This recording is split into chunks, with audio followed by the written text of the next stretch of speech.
నెల్లూరు నగరంలోని పలు రద్దీ ప్రాంతాలలో ట్రాఫిక్ పోలీసులు వాహనాలను తనిఖీ చేశారు.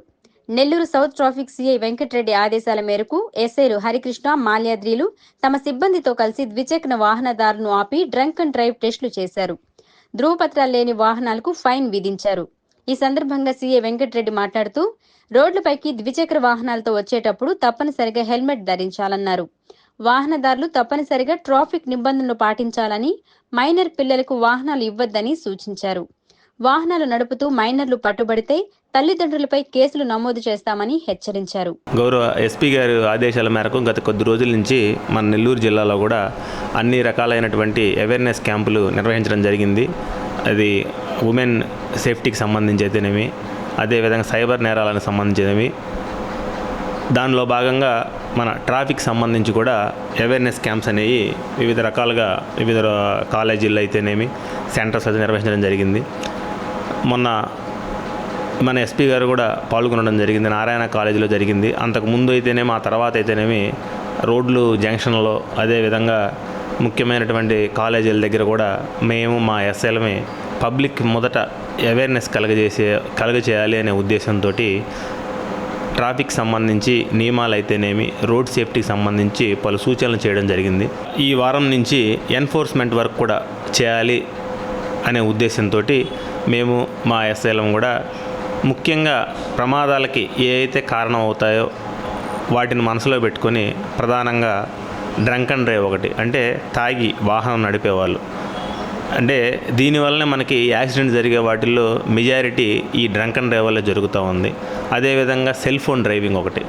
అదేవిధంగా లైసెన్స్ లేకుండా మైనారిటీ కూడా తీరని పిల్లలకి, అంటే డ్రైవింగ్ లైసెన్స్ లేకపోవడమే కాకుండా వాళ్ళు అసలు కనీసం మినిమం వయసు కూడా 18 సంవత్సరాలు కూడా నిండినటువంటి చిన్న పిల్లలకు కూడా కొంతమంది వాహనాలు ఇచ్చి పంపించడం జరుగుతుంది రోడ్ల మీదకి. అది వాళ్ళు తెలియక చేసిన పొరపాటు వల్ల యువతల వ్యక్తుల ప్రాణాలు కూడా రిస్క్లో పడే ప్రమాదం ఉంటుంది. దీనన్నింటిలో మనసులో పెట్టుకొని గత కొద్ది రోజుల నుంచి ఎన్ఫోర్స్మెంట్ వర్క్ కూడా చేయడం జరుగుతూ ఉంది. కొంతమందికి దానికి తగ్గ చలానాలు వేసి, అదేవిధంగా వాళ్ళ కౌన్సిలింగ్ చేసి, అవసరమైతే వాళ్ళ పేరెంట్స్ని కూడా పిలిపించి మాట్లాడి పంపించడం జరుగుతూ ఉంది. అయితే ఈ డ్రంక్ అండ్ డ్రైవ్కి సంబంధించి మాత్రం మనం ఎవరైతే బ్రీత్ అనలైజర్ ద్వారా డ్రంక్ అండ్ డ్రైవ్ టెస్ట్ చేయడం జరిగిద్దో, ఎవరికైతే అందులో డ్రంక్ చేసినట్టు కనుక ఆల్కహాల్ తీసుకున్నట్లు ఎవరైతే ఇదవుతుందో ఆ మోతాదుకు మించి వాళ్ళని మనం కోర్టుకి హాజరుపరచడం జరుగుతుంది. గౌరవ మ్యాజిస్ట్రేట్ వారికి ఫైన్ రూపంలో కానీ లేదు జైలు శిక్ష రూపంలో కానీ కూడా పెనాల్టీ విధించడం జరుగుతూ ఉంది. అయితే మనం అన్ని విధాలుగా కూడా ప్రజలకి చెప్పడం జరిగింది. పేపర్ల ద్వారా, టీవీల ద్వారా, అదేవిధంగా ఈ క్యాంపుల ద్వారా కూడా తెలియజేసాం. ప్యారలల్గా మనం ఇంకా కొంచెం చేంజ్ రావాలంటే ఈ ఎన్ఫోర్స్మెంట్ వర్క్ కూడా అదేవిధంగా ప్యారలల్గా చేయాలి అనే ఉద్దేశంతో ఇది జరపడం జరుగుతూ ఉంది. చేంజ్ తీసుకురావాలనే ఇంటెన్షన్ తోటి. ఇక అదేవిధంగా కొన్ని సెంటర్లలో, కూడలలో ఎక్కడైతే ఈ ట్రాఫిక్ జామ్ అవుతుందో దాని మీద కూడా కీలకమైనటువంటి సమయాల్లో ఉదయం పూట స్కూల్ టైమింగ్స్లో, సాయంత్రం పూట అయితేనేమి మా ఆఫీసర్స్ని, ఎస్ఐల్ని, మొబైల్స్ని, అదేవిధంగా పాయింట్లు ఆ ఏరియాల్లో ఒకరికిద్దరిని వేసైనా ట్రాఫిక్ జామ్ వీలైనంత మటుకి మనం తగ్గించాలి. ప్రజలకి ఇన్కన్వీనియన్స్ ఎక్కువగా లేకుండా చేయాలనే ఉద్దేశంతో గత కొద్ది రోజుల నుంచి మేము అందరం కూడా మా శాయశక్తుల ప్రయత్నం చేస్తూ ఉన్నాం. అదేవిధంగా ఇంకో ముఖ్య విషయం, ఎక్కడైతే అంటే మెయిన్ సెంటర్స్లో ఈ మార్కెట్ సెంటర్ కానీ, వీఆర్సీ కానీ, బస్ స్టాండ్ కానీ, ఇప్పుడు ఇవి మన నగరంలో ప్రధాన సెంటర్లో, అంటే నడిబొడ్డు నగరంలో ఉన్నట్టే ఈ 3 సెంటర్లు కూడా.